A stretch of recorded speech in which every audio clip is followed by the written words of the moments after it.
Pictures tonight of the jail cell that Christopher Carroll escaped from in Lamar County. And take a look. Police say that he was able to bust through the walls of his cell and get through a fence to make his escape. Natisha Lance is in Lamar County tonight with the very latest. And Natisha, you say there have been some sightings of him tonight, sort of all around, but nobody seems to be able to confirm exactly where it might be.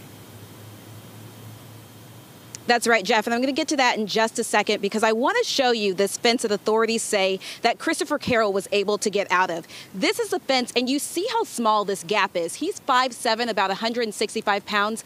I'm 5'4", and weigh much less than 165, and there's no way that I would be able to get through this. So, as you said, the focus of this search has now shifted to South Carolina, where authorities there say there have been some sightings of him. But as you look at this fence, authorities here in Lamar County are still baffled and confused as to how this happened. He was obviously determined to get out. When you look at the tight spaces Christopher Carroll used to make his escape from the Lamar County jail, it's hard not to agree. I don't think an average-sized person could have got through the holes and maneuvered some of the ways that he did. The 5'7", 165-pound convicted felon used a metal rod to carve out an opening in not one, but two walls. It's something that has residents like Michelle Smith on edge. In there for a reason, be it small offenses or large offenses. Either way, it's scary. Lamar County Sheriff Brad White says guards heard thumping, but by the time they checked on Carroll, he was gone, somehow able to squeeze through this small gap in a fence, taking off on foot. What malfunctioning surveillance cameras at the jail were not able to pick up, a camera at this lumber yard 4 miles away did. Black and white surveillance video shows what police say is Christopher Carroll walking shoeless right before his next move. Authorities say Christopher Carroll then stole a tractor trailer from this lumber yard that's across the street and behind me, but he didn't make it very far. He made it over here to the Lamar County Public Works building, where he stole a county-issued pickup truck. It had the keys inside, but that pickup truck also had GPS on it, which tracked Carroll all the way to South Carolina.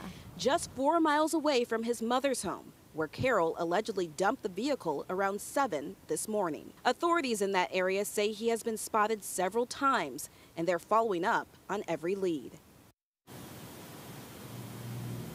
And Jeff, Christopher Carroll was at the Lamar County Jail for about 2 months. He was expected to be transferred to prison to serve out a 5-year sentence for several obstruction of justice charges. But if he is captured, it is likely that he'll be serving much longer than 5 years. Jeff? You know, this story reminds me of a diabolical guy by the name of Ted Bundy, one of the most infamous criminals of the 20th century in the United States, who did the very same thing in Aspen, Colorado, as he was able to lose weight and figure out a way out of the jail exactly that way. And of course, he made his way to Florida State, where he killed a number of women at a sorority there. But it is very similar. Let's just hope that this guy does not commit any kinds of crimes of that nature.